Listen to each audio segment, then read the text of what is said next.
यहाँ पे सर सामने देखिए। और हमारा ये मानना है कि एक बैलेट जो कि रिजेक्ट होना चाहिए था उसको गलत तरीके से एक्सेप्ट करके इंडिपेंडेंट कैंडिडेट्स के नाम पे वोट दिया गया, जिसकी वजह से रिजल्ट में फ़र्क पड़ा।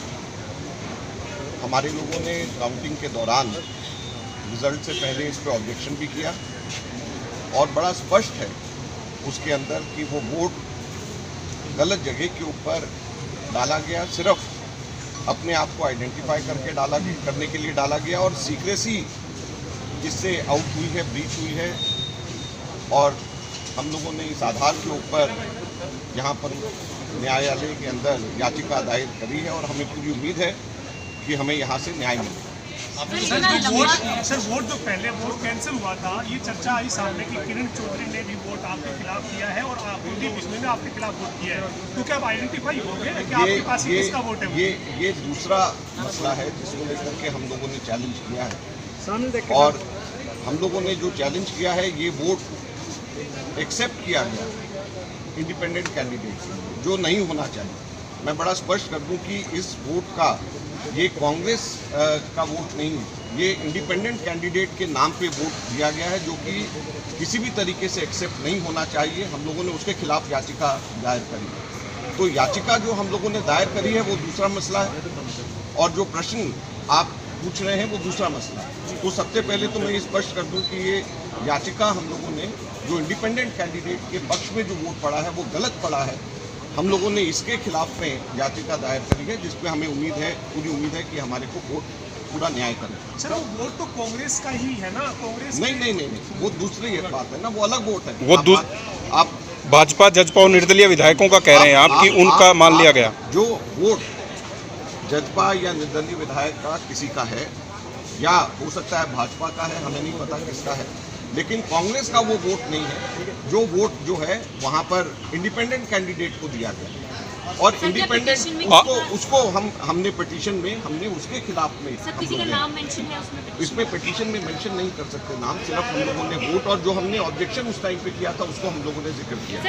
आप उनके ऐसी कोई पिटीशन 6 साल पहले भी लगाई गई, नांदल साहब के टाइम की लगाई गई, लेकिन कुछ नहीं हुआ। इससे आप क्या एक्सपेक्ट करते हैं? ऐसा है कि इसके अंदर कोई एविडेंस या ये बड़ा सिंपल लॉ पॉइंट के ऊपर ये हम लोगों ने लगाया है और जब ये ग्राउंड्स और ये आप लोग देखेंगे तो बड़ा स्पष्ट नज़र आएगा आप लोगों को कि वो वोट रिजेक्ट होना चाहिए। जिस जगह के ऊपर 1, 2, 3 लिखा जाना चाहिए वहाँ पर उस जगह के ऊपर लिखा ही नहीं गया, उस कॉलम में उस जगह के ऊपर लिखा ही नहीं गया। तो जाहिर बात है कि जिसने भी वोट दिया है उसने अपनी आइडेंटिटी रिवील करने के लिए और सीक्रेसी ब्रीच करनी।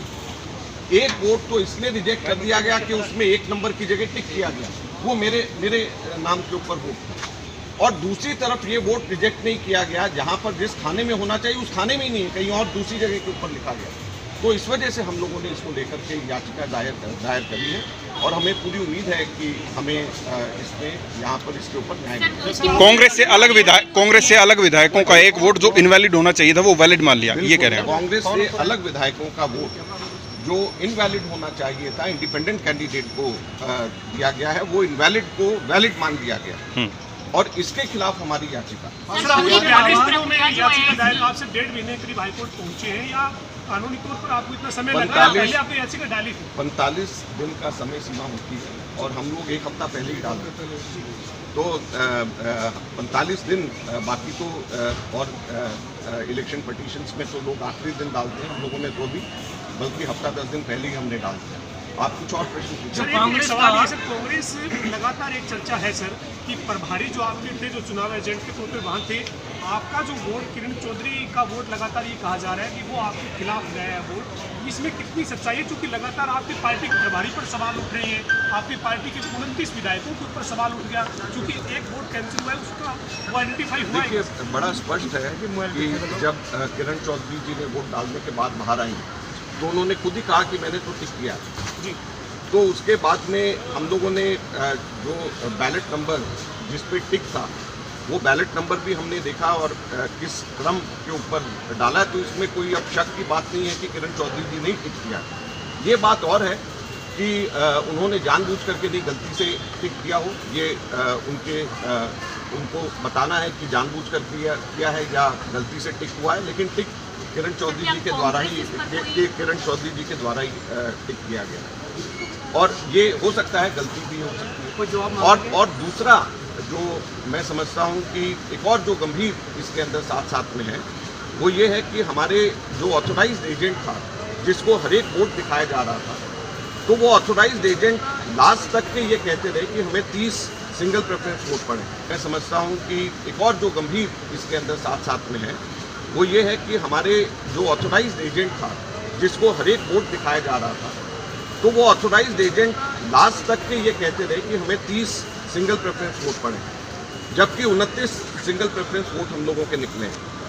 तो ये ऑथोराइज्ड एजेंट जो ये कह रहे हैं कि 30 निकले हैं और निकलेंगे हमारे और निकले हमारे 29, इससे भी हम लोगों को नुकसान हुआ, क्योंकि जिस वक्त शाम को Bharatiya Janata party election commission को पूरा इलेक्शन रद्द कराने के लिए मांग कर रही थी, उस वक्त हम लोग इस मुगालते में रहे कि हमारे तो 30 एक सिंगल प्रेफरेंस पड़े हैं, क्योंकि जो हमारा ऑथोराइज्ड एजेंट है वो कह रहे थे कि 30 पड़े।